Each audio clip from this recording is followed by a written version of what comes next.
ഈ ചിത്രം നിങ്ങൾ ഇതിനോടകം സോഷ്യൽ മീഡിയയിലൊക്കെ കണ്ടു കഴിഞ്ഞിരിക്കണം. ജബൽപൂരിലെ ബൽഗി ഡാമിൽ ഒരു വിനോദയാത്രയ്ക്കിടെയുണ്ടായ ഒരു ദുരന്തത്തിൽ 9 പേരാണ് മരണമടയുന്നത്. 9 പേരുടെ മൃതദേഹങ്ങള് വെള്ളത്തിനടിയിൽ നിന്നും എടുക്കുമ്പോൾ ഒരു അമ്മയുടെ മൃതദേഹം ലഭിക്കുന്നുണ്ട്. ലൈഫ് ജാക്കറ്റൊക്കെ അണിഞ്ഞ്.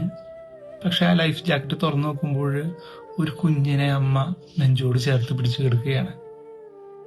നോക്കിയേ, അമ്മയ്ക്ക് രക്ഷപ്പെടാമായിരുന്നു എന്ന് പലരും പറയുമ്പോഴും ഈ സ്വന്തം കുഞ്ഞില്ലാത്ത ലോകത്തേക്ക് അമ്മ എങ്ങനെ രക്ഷപ്പെട്ടു എന്ന് നമുക്ക് പറയാൻ സാധിക്കും. അത്രയും ഹൃദയഭേദകമായിട്ടുള്ള ഒരു കാഴ്ച ലോകം മുഴുവനും ഇന്ന് കണ്ടുകൊണ്ടിരിക്കുകയാണ്.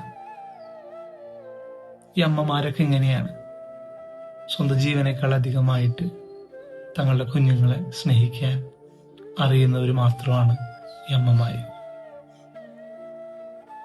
പ്രത്യേകമായിട്ട് ഈ മെയ് മാസം ഇത് വണക്കമാസമാണ്. പരിശുദ്ധ അമ്മയെ പ്രത്യേകമായിട്ട് വണങ്ങാൻ തിരുസഭ മാറ്റിവെച്ചിരിക്കുന്ന മാസം. പരിശുദ്ധ അമ്മയെ കുറിച്ച് പറയുമ്പോഴും ഹൃദയത്തില് വചനത്തിന് ഇടം കൊടുത്തത് കൊണ്ടാണ് സ്വർഗത്തിലെ ദൈവം അവരെ വലിയ അവസ്ഥയിൽ വണങ്ങുന്നത്. നമുക്കും ഈ അമ്മമാരിൽ നിന്ന് ഒരുപാട് പഠിക്കാനുണ്ട്. ഹൃദയത്തിൽ ഒരുപാട് നന്മകൾ ഉണ്ടാകട്ടെ, വചനത്തിന് ഇടം കൊടുക്കട്ടെ.